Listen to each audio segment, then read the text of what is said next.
هەوڵ و ماندووبوونی خۆیان بەرخودانی خۆیان کرد و ئەمڕۆ و ئەو مێژوەی ئەمڕۆیان تۆمار کرد. هیوادارین خی پەروەردگار ئەو کۆبوونەوەمان بۆ بکاتە مایە ئەوەی کە خۆی لێمان ڕازی بێ و ئەو کار و کردوانەی کە کردومانە لە ڕابردوودا لێی وەرگرتی بین. بەڕێزان و خۆشەویستان، ئێستاش ئاهەنگەکەمان مەراسیمەکەمان دەست پێ دەکەین بە خوێندنی چەند ئاەتێک لە قورئانی پیرۆز لەلایەن برای بەڕێز و خۆشەویستمان مامۆستا بایز با بفەرمێت.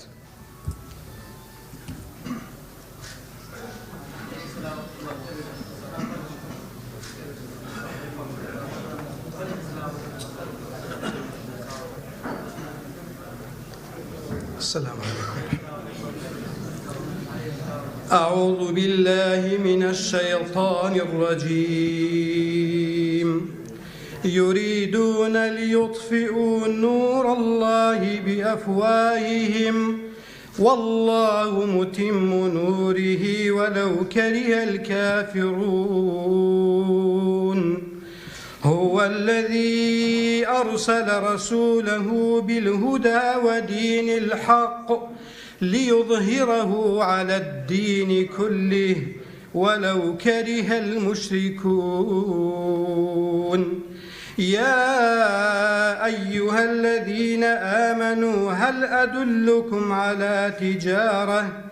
على تجارة تنجيكم من عذاب أليم تؤمنون بالله ورسوله وتجاهدون في سبيل الله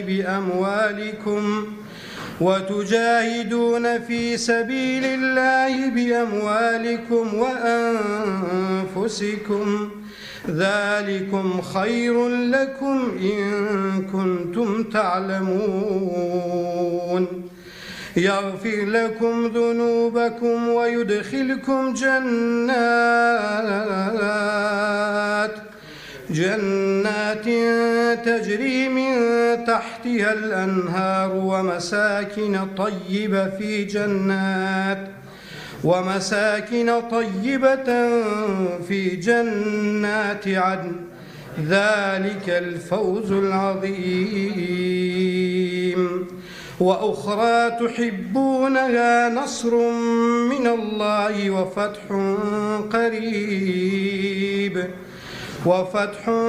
قريب وبشر المؤمنين. يا أيها الذين آمنوا كونوا أنصار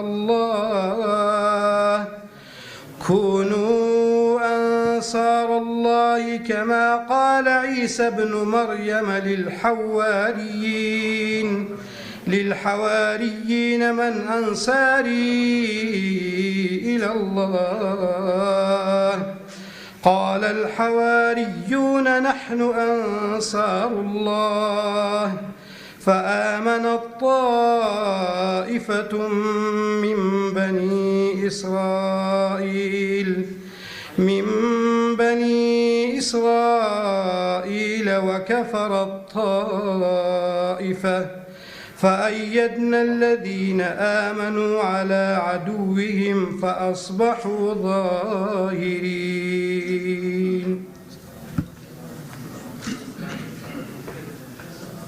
زۆر سپاس بۆ برای بەڕێزمان مامۆستا مەلا ڕەئیس. بەناوی خوای بەخشندە و میهرەبان، بەڕێزان، سەرۆکی کۆمەڵی دادگەری کوردستان مامۆستا عەلی باپیر، ئەندامانی ئەنجومەنی باڵا و سەرکردایەتی کۆمەڵی دادگەری کوردستان، ڕێخستنە دێرینەکانی کاروان و جیاد و تێکۆشانی ڕۆژە سەختەکان، کادیران و ئەندامە دێرینەکان، بەناوی مەڵبەندی ڕاپەڕین و مەکتەبی پێشمەرگە دێرینەکانی کۆمەڵی دادگەری کوردستان بەخێرهاتنێکی گەرمتان دەکەین. خی گەورە پاداشتان داتەوە و پڕ بەدڵ بەخێر بێن. لە یاد و بیرەوەری 33 ساڵەی ڕاپەڕینی جەماوەری شاری ڕانی دەواازەی ڕاپەڕین درود و سڵاو دەنێرین بۆ شەهیدان و ڕێبوارانی ماندوو نەناسی ئەم کاروانی ڕابوونی ئیسلامیە بە تایبەت وەگشت شەهیدانی ڕێگای ڕزگاری کوردستان کە لەو ڕۆژانەدا ڕێخستنە دێرینەکان ئازا و دڵسۆزەکانمان زۆر ڕۆڵی گرنگ و بەرچاویان تێدا گێڕا لە ئازادکردنی شاری ڕانەی دەواازەی ڕاپەڕین. تاکو دەگات بە شاری کەرکووکی کوردان بە بەشداری هێزی پێشمەرگەی ئیسلام لە هێزی ڕژێمی بەعەز پاک کرایەوە سەرجەم کوردستان. بەڕێزان گومانی تێدا نییە کە ڕێخنەدێرینەکانمان بەردی بناغەی ئەم جیهاد و خەبات و تێکۆشانە ئیسلامیە بوون کە هیچ کات و هەرگیز ڕۆڵ و کاریگەریان لەبیر ناکەین و بەرزی دەنرخێنین کە لەو پێناوەشدا تووشی چەندین ئازار و ناڕەحەتی هاتوون تا گەیشتن بە شەهید بوون و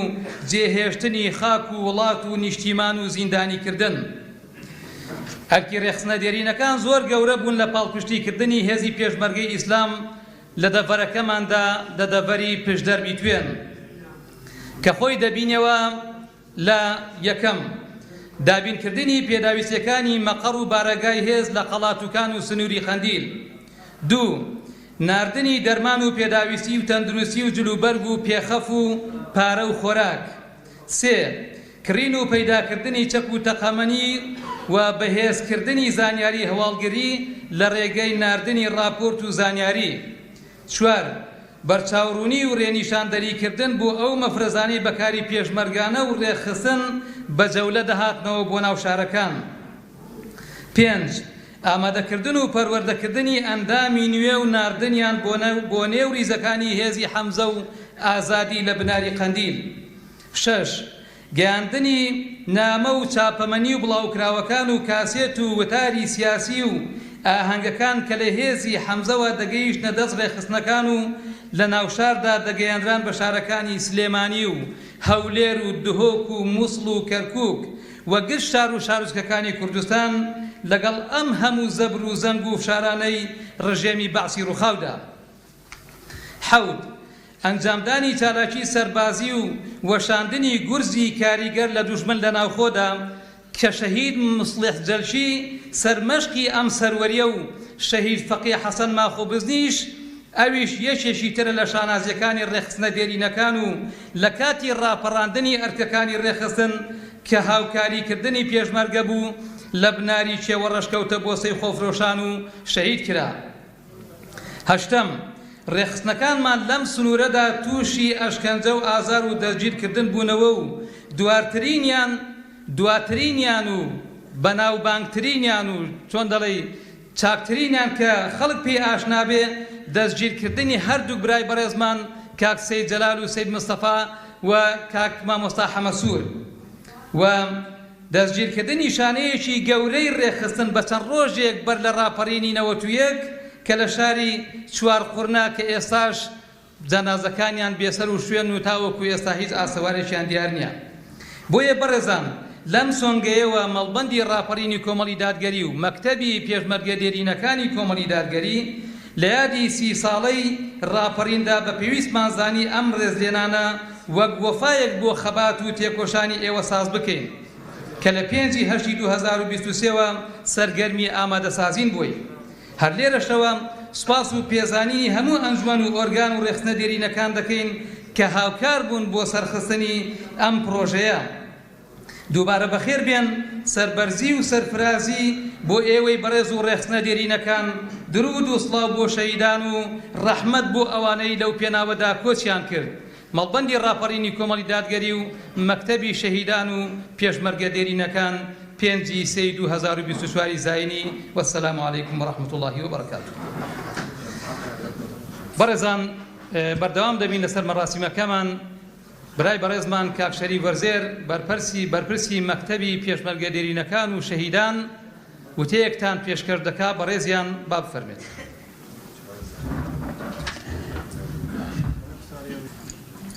بسم الله الرحمن الرحیم. بەڕێزان ڕێکخستنە دێرینەکان، خوشکان، برایان، ئامادەبوانی خۆشەویست، ئەسەلام عەلەیکم وەڕەحمەت الله. سەرەتا یادی 33 ساڵەی ڕاپەڕینی جەماوەری ئازاری 1991 و ڕۆژی پڕشنگداری 5 سێ و ئیفتیخاری دەواازەی ڕاپەڕین پیرۆز بێ. ئەو ڕاپەڕینەی تێیدا دەسەڵاتی ڕەشی ڕژێمی دیکتاتۆری بەعس لە کوردستان پێسرایەوە و خۆری ئازادی بە ئاسمانی وڵاتەوە درەوشایەوە. بشکێن ئەو دەستانەی دوای 33 ساڵ لە حکومڕانی خۆماڵی بە ستەم و بێدادی و گەندەڵی و قڕی و پڕی ڕووی بەعسیان سپی کردەوە و هەموو شانازی و جوانیەکانیان ناشیرین کرد و میلەتیان بەرەو زیلەت و بێهیوایی برد. اینجا بە ناوی مەکتەبی شەهیدان و پێشمەرگە دێرینەکان و مەڵبەندی ڕاپەڕینەوە بەخێرهاتنی یەک بە یەکتان دەکەین. بە ناوی خۆمان و بەڕێزیشتانەوە بەخێرهاتنی بەڕێز مامۆستا عەلی باپیر سەرۆکی کۆمەڵی دادگەری کوردستان و بەڕێزان ئەندامانی ئەنجومەنی باڵا و سەرکردایەتی و ئۆرگانەکان دەکەین. بێگومان هەمومان دەبینین خۆشەویستان و هاوڕێ و هاوسەنگەرانێکمان شەهید بوون و بە ڕەحمەتی خوا چوون و ماڵ ئاواییان لێ کردووین. بۆیە لە خوای بەرز و مەزن داواکارین بە پلە بەرزەکانی باشتیان شاد بکات و بە باشترین شێوە پاداشتی خۆیان و خانەوادە بەڕێزەکانیان بداتەوە. بەڕێزان، خۆشحاڵین ئەمڕۆ پێکەوە لە دەروازەی ڕاپەڕین و هاوکات لەگەڵ یادی 33 ساڵەی ڕاپەڕینی جەماوەری گەلی کوردستان کە ڕێخستنە دێرینەکانمان ڕۆڵی مەزنیان تێدا جێڕا و بەدەنجی ئەڵڵاه ئەکبەر دڵی دوژمنیان لەرزاند و مەردایەتی کەموێنەیان نواند کۆ دەبینەوە. سەربەرزین کە ئەمڕۆ لە خزمەت پۆلێک لەو ڕێخستنە دێرینانەداین کە لە ڕۆژە سەختەکان و شەوە نوتەکەکاندا چاو و چرا و هیممەت و هیوا و دەستی پڕ لە خزمەت و نزای کاروانی جیهاد و تێکۆشان و پێشمەرگە و چەک و سەنگەر بوون. ئەو ڕێخستنە دێرینانەی بەو پەڕی دڵسۆزی و پاشی و بێباچی لە خزمەت ئیسلام و گەل و نیشتیماندا بوون. ئەو ڕێخستنە دێرینانەی بەخۆ پێگەیاندن و خەڵک تێگەیاندن شانازی بە ئیسلامەوە کردن و بەرپەرزدانەوەی چەواشەی و فڕوفشاڵی ڕێزکانەوە سەرقاڵ بوون. ئەو ڕێخستنە دێرینانەی وانەی بەرەنگاری و فیداکاری و بەرپەرزدانەوەی ستەم و زۆرداری لە ئیسلامەوە فێر ببوون و بە ناوی خوا و بە تەمای پاداشتی خوا تێڕاچوو بوون. ئەو ڕێخستنە دێرینانەی دڵیان لەگەڵ دڵی پێشمەرگەکانی ئیسلام لێی دەدا و چاویان بە دیداریان ڕۆشن دەبەوە. ئەو ڕێخستنە دێرینانەی پێداویستەکانیان دەگەیاندە پێشمەرگە و نامە و کاسێت و بڵاوکراوەکانیشیان بە سەیتەرە و ڕێگاکانی مەرگدا وەک باشترین دیاری دەگەیاندە شوێنەکان. ئێمە لە مەڵبەندی ڕاپەڕین و مەکتەبی شەهیدان و پێشمەرگە دێرینەکان بەو هەستەوە بە پێویستمان زانی مەراسیمێکی تایبەت و ڕێزلێنانێکی معنەوی بۆ ئەم ڕێخستنە دێرینانە ساز دەین. بۆیە وەک لیژنەیەکی تایبەتی هەردوو لە کاک عوسمان سکتانی و کاک حاجی عەبدوڕەحمان سلێمان و بەندە لە سەرەتای مانجی 8 2023ەوە کەوتینە خۆ و دوای 15 کۆبوونەوە و کاری بەردەوام و بە هاوکاری ئەنجومەنەکانی سەر بە مەڵبەندی ڕاپەڕین و پۆلێک لە ڕێخستنە دێرینەکان گەیشتینە ئەمڕۆ. لەبەر ئەوە لە ناخی دڵەوە وێڕای سوپاسی شایان و بێپایانی خوای پەروەردگار، سوپاسی یەک بەیەکی ئەندامانی لیژنە و بەرپرس و ئەندامانی ئەنجومەنەکان و بەرپرس و کارژێڕانی مەڵبەند و ڕێخستنە دێرینەکان دەکەین کە پێکەوە لەم پێناوەدا دەسۆزانە و ماندووینە ناسانە کارەکەمان بە ئەنجام گەیاند. بەڕێزان، ئاشکرایە پاداشتی بەڕێزتان هەر بەخوا دەدرێتەوە و ئەوەی ئێمە کردومانە پاداشت نییە، بەڵکو ئەرکە و تۆزێکە لە وەفا و ڕێز و پێزانین. سوپاس بۆ بەڕێزتان کە لێتان قبوڵ کردوین و تەشریفتان هێناوە. خۆشەویستان، دیارە زۆربەی هەرە زۆری ئەوانەی لەم کاروانەدا لە هەشتاکان چوونە چیا و تا ڕاپەڕین پێشمەرگە بوون لە ڕێخستنە دێرینەکان بوون. بەڵام ئێمە ئەوانمان نەخستۆتە نێو ئەم مەراسیمەوە، بەڵکو ئەوانەی لە داخل ماونەوە و بە دەوری کاروانی نوردا خولاونەوە و لە پێناو ئیسلامدا تواونەوە بانکێش کراون. جا ئەوانە شەهید بوون یا بە ڕەحمەتی خوا چوون یاخود خوا تەمەنی داون و لە ژیان داماون ویستمانە لە خزمەتیان دابین. بێگومان بۆ سەرکەوتنی کارەکەشمان چی لە توانامان دابوو دەرکمان پێکرد بێکردومانە. لەگەڵ ئەوەشدا دڵنیاین بێکەم و کورتی نییە، بۆیە لەخوا داواکارین لە کەم و کورتیەکانمان ببورێ و داوای لێبوردنیش لە هەر کەم و کورتیەک لە بەڕێستان دەکەین. لە کۆتاییدا لە خوای گەورەمان داوایە بەرەکەتی زیاتر بخاتە ئەم کاروانە مبارەکەوە و بە باشترین شێوە پاداشتی ئەو ئازیزانە بداتەوە کە بەرەو قاپی میهرەبانی خوا گەڕاونەوە. ئێمەش بە گشتی سەرکەوتوو کات هەمیشە ڕێبواری وەفادار و هۆشیار و فیداکاری کاروانی نور بین. وەسەلام عەلەیکم وەڕەحمەت الله. مەکتەبی شەهیدان و پێشمەرگە دێرینەکانی کۆمەڵی دادگەری کوردستان. زۆر سپاس بۆ برای بەڕێزمان کاک شەریف وەرزێر. مامۆستای خۆشەویست و مامۆستای ئازیزمان جەنابی مامۆستا عەلی باپیر سەرۆکی کۆمەڵی دادگەری کوردستان بارجەرانبیان بفەرمێت.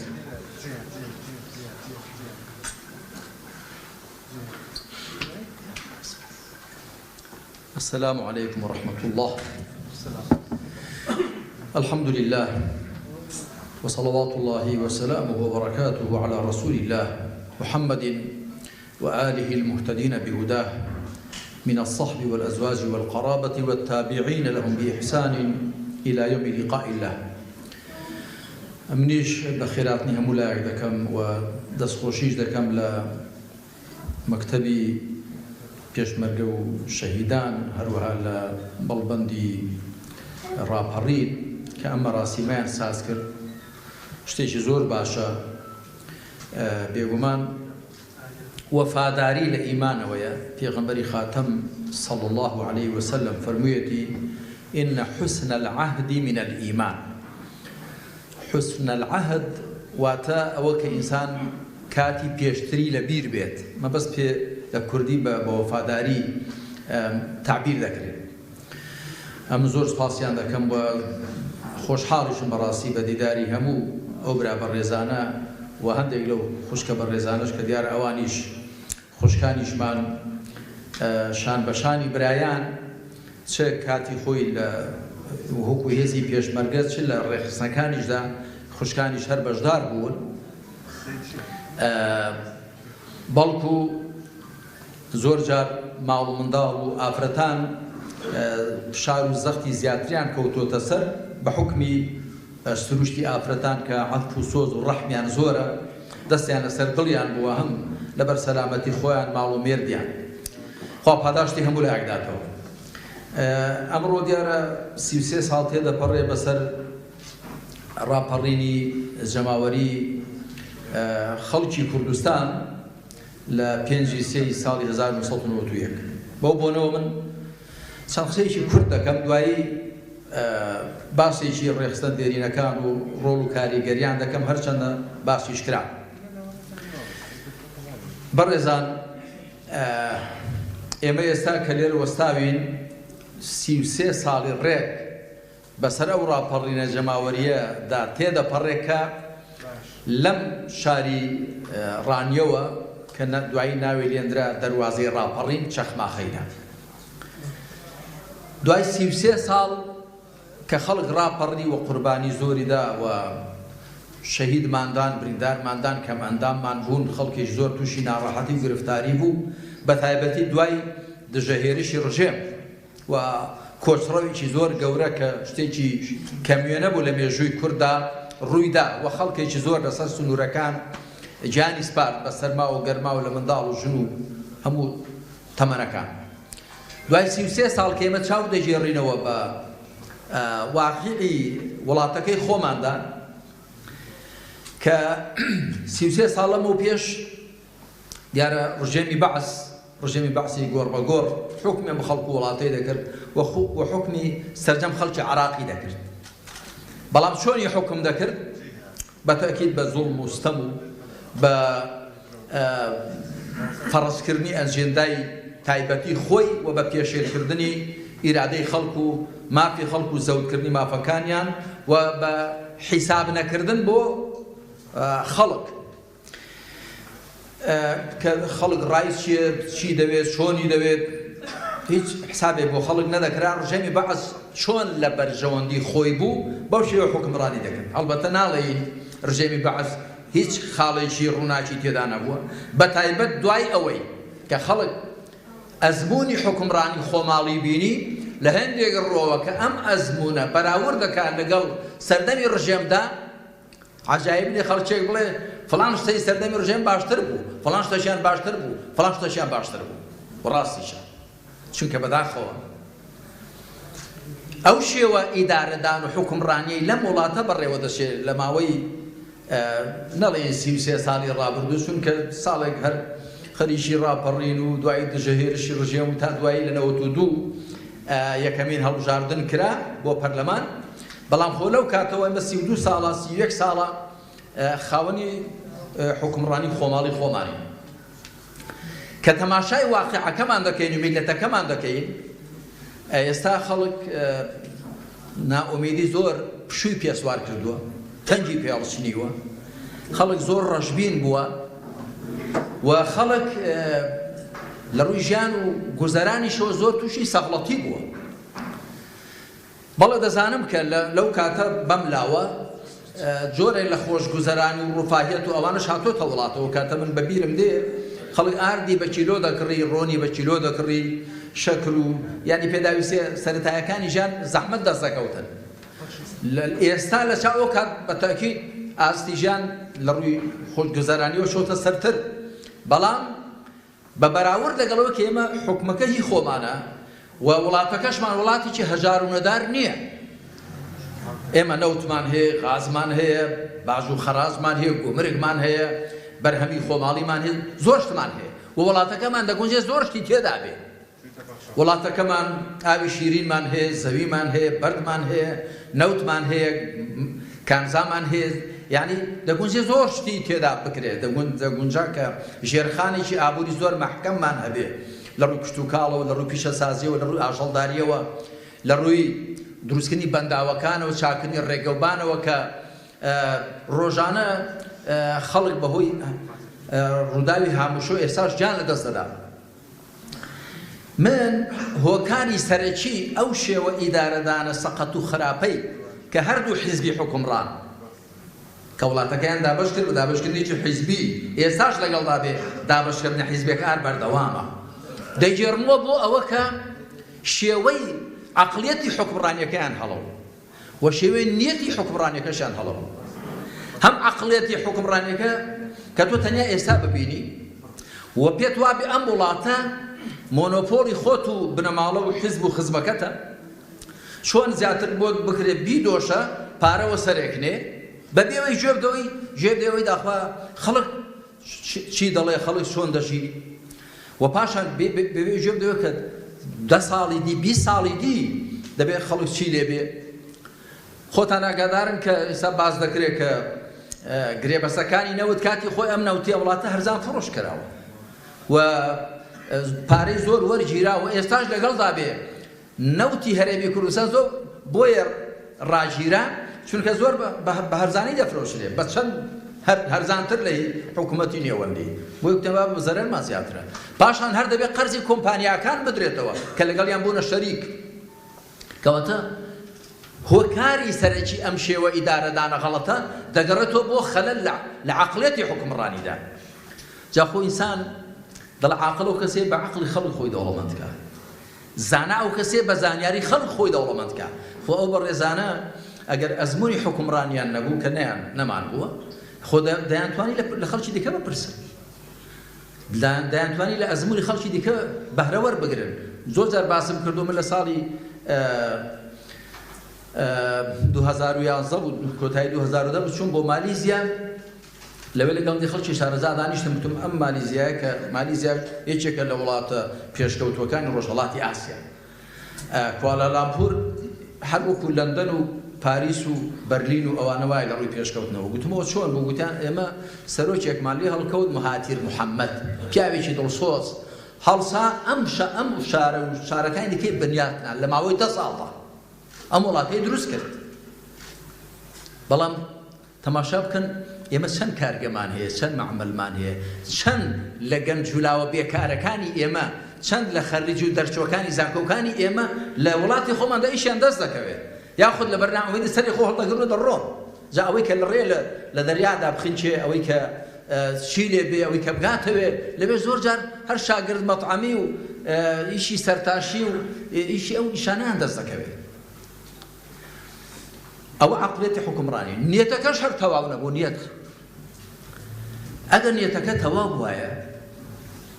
دەبێ ئینسان دڵەکەی وابێ خەڵک و وڵات هەمووی بەی خۆی بزانێ نەک چاوت تەنیا خزمەکانی خۆت ببینێ تەنیا بنەماڵەکەت و حیزبەکەت و عەشیرەتەکەت ببینێ ئەدی خەڵکەکەیدی ئەو ناوە گەورەت بۆ لە خۆت ناوە ئەمە سەرۆکی فڵانم ئەمە سەرۆکی فڵانم بەرپرسیە وڵاتم ئەی کوا ئیهتیمامی تۆ گرنگی پێدانی تۆ تەنیا تا لای خزم و حیزبەکەت بڕدەکات بەڵکو ئەوانیش بە تەواوی تا لای ئەوانیش بە تەواوی بڕناکە کەواتە نیەتەکەش تەواو نەبووە نیەت و ئینسان هاندەری دەرونی بەڕاستی وابێ کە خزمەتی خەڵک بکە ئەو نیەتە عەقڵەکەشت بەرەوە ئاراستە دەکات کە تۆ کاکە دەبێ بیر لە هەمان بکەیەوە بەخەم هەموانەوە بێ چارەسەر چییە چارەسەرەوەی دەبێ ئەو عەقڵێتە لەگەڵ ئەو نیەت و دڵ و دەروونە بگۆڕدرێت بۆ زانیاریتان دەبێ هەم عەقڵەکە دەستکاری بکرێ هەم نیەت و دڵ و دەروونەکە ئەگەر ئەوانەی کە بەرپرسن لە وڵاتەدا کە من تازە لێیان ناومێدم بتوانن عەقڵی خۆیان بگۆڕن یاخود نیەتی خۆیان بگۆڕن بەڵام خەڵک دەبێ بێدەنگ نەبێ خەڵک دەبێ هەڵوێستی هەبێ تۆ 33 ساڵە قسە دەڵێی بە دوو حیزبە کەسی هەر بە دواشیانەوەی بە خرتەخر بە تەقەتەق دیعافێتت بێت کەچی کە هەڵبژاردنیش دێ تەزویریان بۆ دەکەی بۆ خۆت ئەمن زۆر دەکابراهاتۆ بە نابەڵام مامۆستا من ئەوەندە ڕێم تەزویر کردووە بۆچێ بۆ فڵان حیزب بۆ وڵای خۆ دەزانم ناحەقە بەڵامی چ بکەم چ بکەی دیعافێتت بێت میلەت بەرپرسیارە تەماشا بکەن موسا سەڵات و سەلامی خوای لەسەر بێت کە دەچێ بۆ سەر کێوی توور بۆی تەورات وەربگرێ لە خوا سوبحانە وتەعالا هەتا دێتەوە قەومەکەی دەستیان کردو بە گۆلک پەرستی موسا چێ محاسەبە دەکات پێشێ خەڵکەکە ئەعەجیلتم ئەمرە ڕەبیکم پەرەتان کرد هەتا دێمەوە خەڵکەکە دوای ئەو دێتە سەر هاڕوونی برای کە خەلیفە و جێنشینی بووە دوای هەمووان دێتە سەر سامیری بۆچی ئەو خەڵکە دڵخەڵەتان گۆلکێکی زێڕت بۆ دروستکردن و تووشی گۆلک پەرستیت کردن کەواتە ئێمەش بەر لەوەی گلەیی بکەین لەوانەی کە خۆیان بە حوکمڕانی ئەم وڵاتە دانا و لە ڕاستیدا زیاتر دڵسۆزی بەرژەوەندە تایبەتیەکانی خۆیان بوون دەبێت گلەی لە خۆمان بکەین لە خەڵکی بێخەتان نییە دەبێت لەوێەوە گۆڕانکاری بکرێت خۆی پەروەردگاریش هەواڵی پێداوین إن الله لا يغير ما بقوم حتى يغيروا ما بأنفسهم بەدڵنیایی خوا واقعی هیچ کۆمەڵگایەک ناگۆڕێ واتە لە ڕووی ئابووری و سیاسی و کۆمەڵایەتی تاکو ئەوان دەرونی خۆیان نەگۆڕن واتە عەقڵیان بیرکردنەوەیان دڵ و دەرونیان نیەتیان دەبێت لێرە گۆڕانکاری بکرێت جا ئەوانەی کە غیرەت و جورئەتیشان هەبێ من بە ئاماتەوە بم ڕۆژێک وەزیرێکی ئێمە بەرپرسێکی ئەم وڵاتەی ئێمە کاربەدەستێکی ئێمە چێتە سەر تەلەڤیزیۆن بڵێ خەڵکی نەمین لە جەماوە بەڕاستی من غەڵەتم کردووە ئێمە بەرپرسیاری غەڵەتی وا کراوە ئەم وڵاتە نیوەی لەدەست درراوە کەچی کەس ئامادە نێدان بە غەڵەتی خۆی دابێنێ خۆدان بە هەڵەی خۆداهێنان جورئەت و بوێری دەبێت خەڵک هەمووشی دەزانێەوە غەڵەت بووە دەبێدانی پێدابێنی بەدان بە هەڵەی خۆداهێنان ڕێی چارەسەرکردنی هەڵەکەت دەدۆزیەوە بەڵام کە دانت پێدانەهێنا هەر لەسەری بەردەوام دەبێت ئەوە هەروەدەی لەبارەوە دەڵێم قسە زۆر کراوە لەو بارە بەنسبەت ئەو ڕێخستە دێرینانەی ئێمە کە دیارە بەڕێزانێک تەشریفتان دانیشتووە وەکو باس کرا کە شەریف باسی کرد کە عوسمان سستانی باسی کرد خەڵکێکیش لە ڕێخستە دێرینەکان بە ڕەحمەتی خوا شاد بوون ومێدم وایە ئێستا لە بەهەشتەکانی خوا دابن ئەوەی کە بمردنی ئاسایی خۆی مردووە ئەوەی کە شەهید بووە ئەوەی کە لە زیندانەکانی ڕۆژەمی بەعەسدا گیانیان سپاردووە ئەوەی کە کەم ئەندام بووە ئەوەی کە بەو هۆیەوە هەژار و نەدار کەوتووە تووشی کۆش و کۆچبار بووە تووشی ماڵ و وێرانی بووە پاداشمان هەموو لەسەر خوایە هیوادارم کە ئەوەی لە ڕابردوودا کردومانە برا خۆشەویستەکان ئێمە شەر بووین ئەمە شۆڕ ڕێخستن بووین دوایی چووینە دەرو ئەگەر نەخۆ شەر لە نێوە من لە کۆتایی هەفتاکانەوە لە سلێمانی لەگەڵ هەندێک لە مامۆستایان سەرگەرم بووین دوایی لە سەرەتا هەشتاکان هەمووتان دەزانن یعنی بەسەر هاتوو ژیانی ئێمە دیارە پێمان وانە بێ ئەوەی ئەو کاتی کردومانە بەبەر ئێستاش دەکەوێت ئەوێ کەلێنی کاتی خۆی کردووە ئێستاش کەلێنی کاتی خۆی دەگرێت ئەوە یەک کەواتە با نەڵێن وڵای کاتی خۆ زۆرمان کردووە جا کاتی خۆ زۆرمان کردووە بۆ کاتی خۆی بووە واجبی ئەو کاتمان جێبەجێ کردووە ئێستاش بە واجبی ئێستا جێبەجێکردنەوە یەک دوو هەندێک جارەگەر لە خۆمان وریان نەبی شەیطان تووشی غەڵەتێکمان دەکات لە چیدا کاکە ئێمە چەند ساڵە ئەو کار و کاروانە ئیدارە دەدەین و بەڕێوەی دەبین بە تایبەتی بە من دەگوترێ کاکەوە 30 ساڵە چ لە ئەوەندەی بۆچی ئەی کواس چیمان کردووە زین چیمان کردووە ئەمەن بە بیرم دێ نەک لە ڕانیە بە بیرم دێ لە سلێمانی لە مزگەوتی گەورەی کە مزگەوتی کاک ئەحمەدی شێخیان پێ دەبێت ئێستاش هەروایە و لە مزگەوتی مەولانە خالید نوێژم دەکەن گەنجێکم نەدەبینی ئێستا نەک ئەوە تو تەماشا بکە ئێستا ئەم وڵاتە پڕ بووە لە گەنجی موسڵمان لە کوڕ و کچان پڕ بووە لە بانگەواز و پەروەردە خەڵکێک بەڵێ قەدری ئێمە نازانێ وارەزانێ دنیا هەروە تەخت بووە هەندێک خەڵکی ڕێکخرا و کەسایەتی بانگەوازکار و ئەوانە بەڵام بۆ معلوماتانەوە کۆسپولەمپەری زۆر هەبوو تەخت کراوە باج و قوربانی زۆر دراوە هەتا ڕێتەخت کراوە و بوونی تەوژمی ئیسلامی سەلمێنراوە و هەروە بە ئاسان نەبوو نرخی زۆری تێشوە جا ئێمە هیچ بەرهەممان نەبوو با جیلێک پەروەردە بووە الحەمدوللا لە ئەهلی دین و تاعەت و موسڵمانەتی و معریفەت و ڕەوشتی جوان و ئاکاری بەرز و پەسەند و خێزانی باش باش پێکەوە نراون کەواتە هەر خۆشمان بین کەممان نەکردووە بەڵام کاریگەری زۆری بۆ سەر خەڵک و دەوروبەر کاتی خۆی پێغەمبەری خاتەم صلى الله عليه وسلم تاک تاک خەڵک دەهاتە نێو ئاینەکەیەوە بەڵام دوای ئەوەی ئیدا جاء نصر الله والفتح ورأيت الناس يدخلون في دين الله أفواجا ليرج دەیبینن ئەوە لێرەش دووبارە دەبێتەوە خوا پشتیوان بێ کاتێک هێندەی بربەست هەن لە بەردەم ئەو خەڵک و موسڵمانە تێدا لە بەردەم ئەو تەوژمە ئیسلام ئەو بربەستانە لا دەچن دەبینن کە خەڵکێکی زۆر هەیە لە دڵ و دەرووندا عشق و خۆشەویستی و عوداڵی هەیە بۆ دینداری بۆ موسڵمانەت بەڵکو لە نێو قیادەی حیزب عەلمانیەکاندا خەڵکێکی خوا هیدایەتێدا هەرگیز لە خەڵک ناومێد مەبن شڵکە هەوری عەلمانیەت و بێدینایەتی و دوور لەخوایی خەریکە دەڕەوێتەوە یەکجاری خەڵە بۆی دەرکەون لە سای عەلمانیەت چی دەستکەوت کوا وڵاتەکەت ئیدعای ئەوەیان کرد ئێمە بەهۆی عەلمانیەت و وڵات کوا بەرەو پێشەوەی کوێت بەدۆ کاکە تۆ موچەی خەڵکت پێ نادرێ موچەت پێ نادرێ چارەکە موچە دەدەی ماوەیەکی زۆر درۆ لەگەڵ خەڵکی کرا وەڵا بۆتان پاشەکەوت دەکەین ئەسڵ و ئەساسینەوە پاشەکەوت دەچی دوای وازێن لەو قسەیە شێنا مەسئول و بەرپرس دەبێت ڕوون و ڕاشکاو بێ لەگەڵ خەڵک دەبێت ڕازگۆ بێ لەگەڵ خەڵک نەک دروایە لەگەڵ کار دەبێت ڕێک و ڕاست بین کاکە وڵای ئەوش تەمان نەتوانی کاکە داوای لێبوردنتان لێ دەکەین ئەوە بەرپرس دەبێت ئاوا بێ دەبێت تەحملی مەسئولیەت بکە ئەگە هەڵەیەش کە بڵە کاکە هەڵەم کردووە جا پێتان وانە بێ ئێمە کەممان کردووە ئومێدیش وایە ئومێدم وایە بە ڕەحمەتی خوا بە فەڕەحنایی خوا بە دەروی خوا درەنگ نەبێ ئەو کاتەی کە دێ ئینشاءڵڵا خەڵک بەگشتی دێتۆ نێو باوەشی گەرمی ئیسلام و موسڵمانەتی ئەو کاتەش ئێمە ئەگەر لە ژیاندا بین دڵخۆش دەبین لە ژیانیشدا نەبی لە عالەمی بەرزەخۆ دڵخۆش دەبین خۆی بە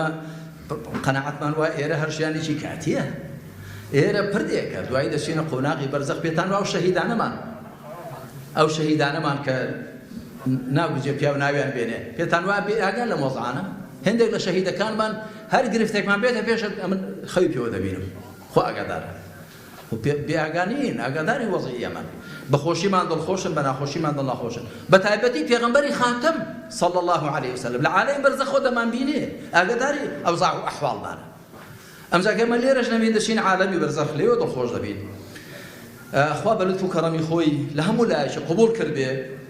ئەو جهد و مجاهدەت و ناڕەحەتی شتانێک کە کێشاومانە و تەوفیقیشماندا لە داهاتوودا هەر بەردەوام بین هەتا گیان دەستپێرین لەسەر ئەو ڕاستەڕێی خۆی پەروەردگار بەردەوام بین و هەر بە دوای پێغەمبەری خواوە بین صلی الله عليه وآله وسلم هەتا بەسەر بەرزانە دەچینەوە خزمەتی ملێردا کۆتایی بەخسەکانم دێنەوە صلی الله على محمد وعلى آله وصحبه أجمعين والحمد لله رب العالمين